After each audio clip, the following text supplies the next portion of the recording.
Hello, friends. Welcome to the Logistics of Logistics podcast. My name is Joe Lynch, and today I am at the Automotive Logistics and Supply Chain Conference in beautiful Plymouth, Michigan. We're at the St. John Resort, and I'm here today with Michael Hazamy. Michael, please introduce yourself and your company. Please hold up your name, please. Sure. So, Hey, John. My name is Mike Hazamy. I'm currently with Eaton Corporation. I'm the global manager, logistics manager for our mobility group, and I'm based here in Metro Detroit in Southfield.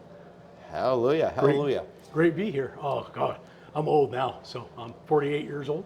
So, Michael, we were talking before we hit the record button. You're a shipper.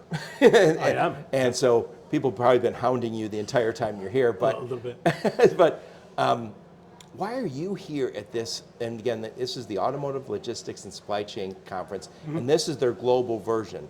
Why are you here? And I think you said that you've been here for the last 15 years. Why is Yeah. this such an important event for you? Oh God, over the last many years that I've attended, just having the opportunity, probably the most important thing is meeting everybody, talking with all the attendees and shippers and vendors, and just getting their insights on logistics, the state of logistics, what's working and what's not. Right. Has been really invaluable over the years, and the relationships that I've made and we've all made that go way beyond this conference in some cases. And then just really learning about what's on the horizon with logistics and how logistics is transforming from year to year, and the challenges that are faced from year to year, whether it be COVID or strikes or something of the sort. Yep. So tell us a little bit about Eaton Corporation. I'm an automotive guy, so Yeah. I grew up driving past Eaton facilities. Yeah. Tell us a little bit about your global, facilities, your Yeah. global footprint, I'll say. Yeah, so we're a multinational corporation. Probably our biggest, a lot of people here eating the most is in our electrical sector. We do a lot of power management.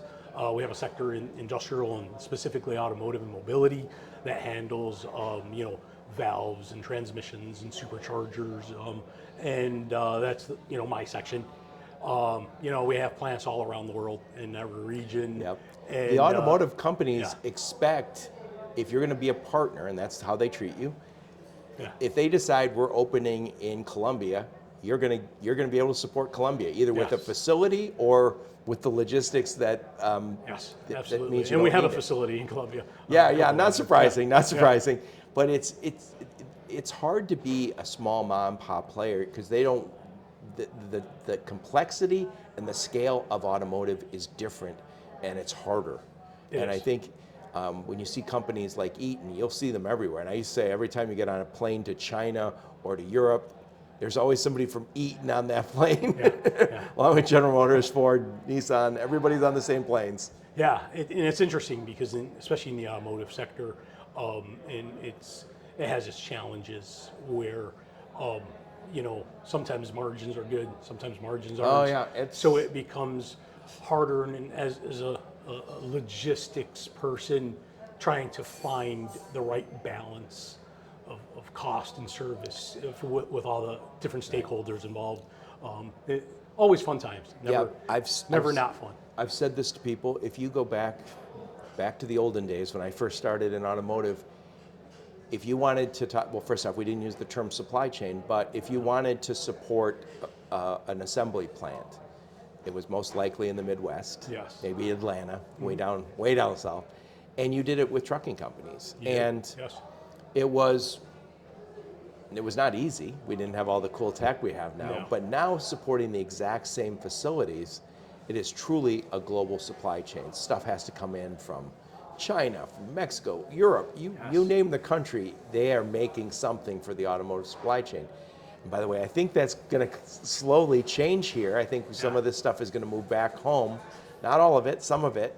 And that is a brand new challenge for you guys. Talk about that. It is definitely. We're starting to see that that nearshoring starting to happen now in different sectors, especially in automotive. So there's a whole host of challenges that go along with that, and whether that's custom and tariff related or other challenges with regards to transportation and capacity that go along with that. So that's something that our teams are trying to navigate now and trying to figure out, what the best course of actions are, and is that gonna remain the most feasible and best and cost-effective way to do it? And does it make sense to invest in that today? And how does that look 3-5 years from now? And by the way, it's one thing to say, okay, we need to move capacity home. So let's just say capacity was in somewhere in China, and you say, well, okay, we have another supplier we can use, or maybe the same company has a location here in the U.S. Great. Maybe it's in Mexico. Great. But if it's greenfield and you say, okay, we need to open up a new facility, it's more than just building a factory. You have to build the infrastructure to a factory. Absolutely.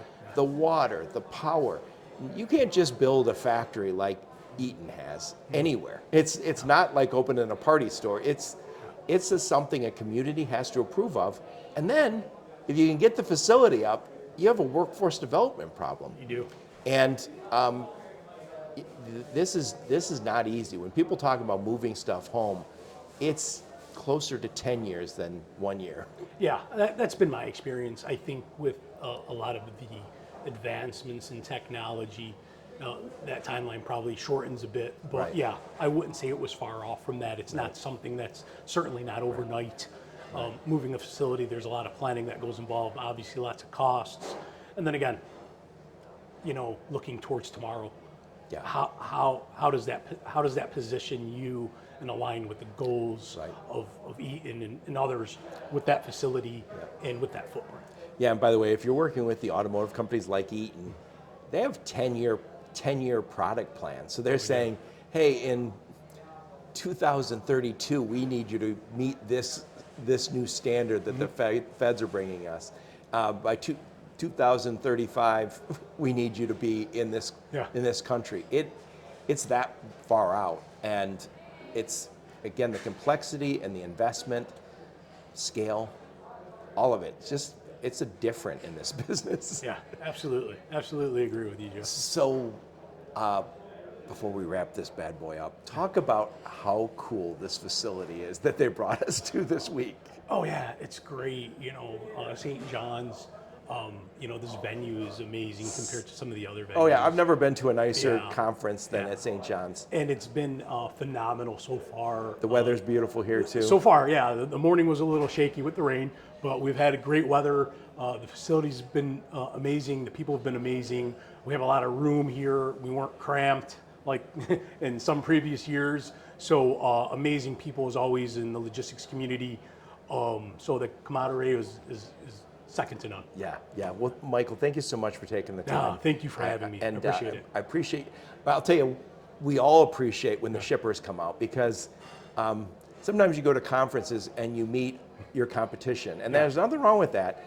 We need the shippers to come and share what's going right, what's going wrong, what are the biggest challenges. And right now, I know you have concerns about the tariffs and the market, and it's nice that you can come share all the stuff that you're sharing with us.